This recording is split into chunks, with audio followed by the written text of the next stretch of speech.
Nous, on a une forte volonté que les salariés s'engagent pour un temps. On ne leur demande pas de s'engager dans un mandat de représentation éternellement. De toute façon, on a de moins en moins, j'allais dire, même si on le souhaitait, mais ce n'est pas notre souhait, on a de moins en moins de schémas et de profils militants comme on a pu connaître dans un passé qui commence à être un peu lointain maintenant. Donc ce qu'on demande, et je crois que ce à quoi aspirent les salariés, enfin ma compréhension, c'est qu'ils sont prêts à s'engager pour un temps, mais pas à consacrer 100% de leur énergie, de leur temps, aux dépens de leur activité professionnelle, effectivement. Et la première, lorsqu'on est en campagne, nous-mêmes, de recrutement, engagez-vous. Il n'y a pas de danger à s'engager syndicalement, puisque c'est le principe, c'est la construction. Il n'y a pas de danger, on y est favorable en tant que direction et employeur. Engagez-vous. La première discussion qu'on a à chaque fois, les yeux dans les yeux, c'est exactement ça. Mais quel temps vais-je devoir consacrer et aux dépens de quoi vais-je devoir avoir du temps, consacrer du temps pour les mandats aux dépens de mon activité professionnelle. Et ça, c'est une discussion qu'on a sans cesse. Donc dites-moi combien de temps je vais avoir à consacrer. Et c'est la grande question. Il y a une autre question, mais que je mettrai de côté pour aujourd'hui, c'est m'engager sur une liste syndicale. Je suis pas toujours très chaud, nous disent-ils. Mais c'est pas la question du jour, quoique c'est une réflexion que je pense qu'il faut avoir. Pas pour changer le mode de scrutin, je le dis tout de suite, mais sur la responsabilité des acteurs sociaux. Donc c'est vraiment la première question. Et moi, comment dirais-je, principe de réalité. Je ne veux pas raconter les carabistouilles à nos futurs représentants, que parfois j'ai en face de moi, parfois ils sont plus éloignés. C'est que le temps, je ne sais pas bien le dire précisément, je veux dire, mais notre conception, c'est effectivement qu'ils gardent une activité professionnelle, qu'ils gardent un pied dans leur activité. C'est en cela qu'ils sont parfaitement légitimes à nos yeux. Ça sera très difficile. Le temps, je ne sais pas le dire, mais c'est une responsabilité. Ça, c'est absolument certain, donc il faut bien réfléchir à la responsabilité. Et après, on est dans un jeu et un nœud de contraintes, assurément, de contradictions. Il faut dealer avec ça. Moi, je dis, socialement et ressources humaines, on est des dealers de contradictions. Il faut faire avec, mais j'ai un principe de réalité. Une fois que j'ai dit ça, qu'est-ce qu'on a tenté, quelle est notre approche au sein d'Air Liquide ? Globalement, nous, on réfléchissait avant 2017, donc on réfléchissait à... on est, point de départ, on est un groupe et une entreprise qu'on va qualifier d'assez conservateur dans notre approche sociale, humaine, industrielle. On a une aversion au risque, c'est aussi intrinsèque à nos métiers. Mais donc on cherchait à dynamiser notre dialogue social. Tout ça, c'est avant 2017. On se grattait la tête, on cherchait des moyens, on discutait avec les partenaires sociaux. Bon, sont arrivées les fameuses ordonnances. Et nous, on a pris ça comme... on allume la mèche est allumée, dans le bon sens du terme. C'est une opportunité dans le bon sens du terme. Et vraiment, il faut surfer cette vague-là. Et donc, on a pris ça comme une aspiration à une forme de liberté pour recomposer. Liberté et responsabilité, de recomposer, et donc mettons tout sur la table et discutons du sujet.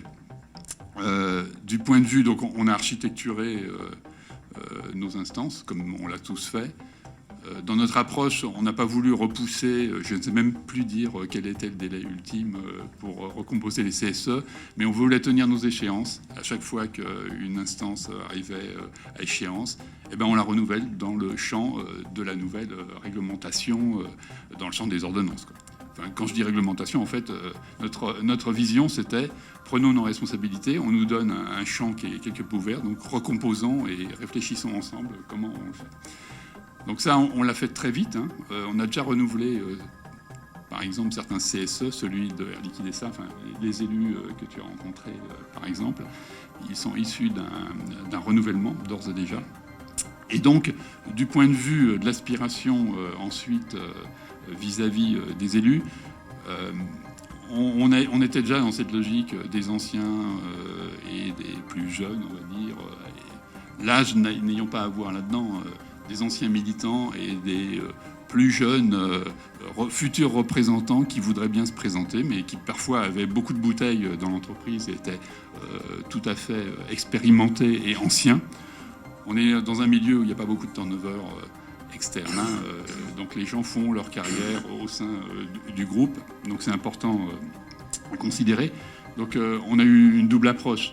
Une approche, il faut intéresser, il faut motiver, il faut aspirer de nouvelles générations d'élus. Et donc on doit travailler à cela. Et ensuite, une fois qu'ils sont élus, il faut les équiper et il faut les outiller dans cette perspective. Et c'est là qu'effectivement, on a rapidement recouru aux formations. Alors à l'époque, j'espère que c'est pas un gros mot, mais on a été chez Sciences Po, effectivement, pour une première approche. Aujourd'hui, la plupart de nos élus de la commission socio-économique du CSE sont en formation chez Kedge, c'est en cours. Et donc, il y a derrière cette logique à la fois une volonté, comme je dis, peut-être un peu trivialement, mais d'équiper, de donner les moyens d'appréhender nos vrais enjeux, les enjeux de l'entreprise et du groupe. Ça, c'est un premier aspect. Et donner les moyens à ces élus de prendre du recul, de la distance. Je ne sais pas si on communique beaucoup vis-à-vis de nos salariés par rapport à d'autres grands groupes, etc. Mais je pense qu'on a un niveau de communication assez important. Donc nous, on a eu l'approche plutôt de laisser prendre du recul.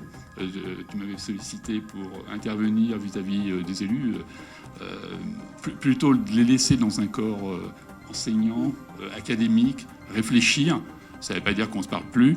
On se voit très, très régulièrement, on négocie, on se voit dans le cadre du CSE, puisque je préside ce CSE en l'occurrence, c'est celui de Air Liquide SA, de la holding. Mais donc, les laisser libres de s'équiper, de solliciter, de travailler.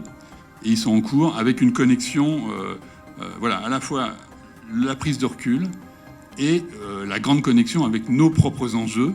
Alors par exemple, récemment, il n'y a pas très longtemps, on abordait des sujets de géopolitique. Bon, on est vraiment au cœur du sujet. On intervient nous aussi en Ukraine et en Russie, etc. Bon, donc on est au cœur du problème. Donc voilà, nos enjeux, la prise de recul et équipée. Alors après, qu'est-ce que ça a produit? Puisqu'on est dans la deuxième, là on est dans la répétition.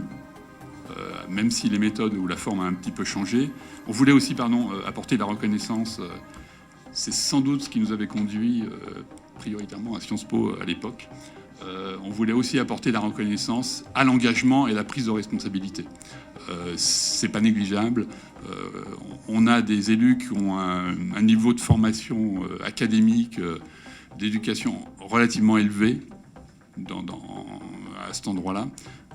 Mais on voulait aussi leur apporter cet aspect de reconnaissance, de certification. Et je pense que c'est important, en tout cas, à les entendre, à les écouter. Ça paraît important d'y aller. Ça, c'est une expérience. Alors, qu'est-ce que ça produit? J'avoue que sur le premier cycle, je vais être rapide, peut-être un peu schématique, mais sur le premier cycle de formation, j'ai pas bien vu le changement que ça avait produit auprès d'eux. Enfin, je le répète, je les pratique puisque je préside ce CSE-là. J'anime une ou deux commissions, enfin plutôt une, la commission économique. Ça n'a pas été très sensible. Là, récemment, avec d'autres élus, des forts niveaux de renouvellement aussi. C'est sous-jacent à mon discours, mais des niveaux de renouvellement d'une mandature à l'autre de l'ordre de 50% et plus. Donc cette conjonction des anciens et des plus récents et tout ça est vraiment là. On sent parfois les débattus devant nous, parfois les débattus dans l'antichambre. On l'entend, on entend des bruits. On le sait, on se parle. Mais voilà, on est dans ce contexte-là.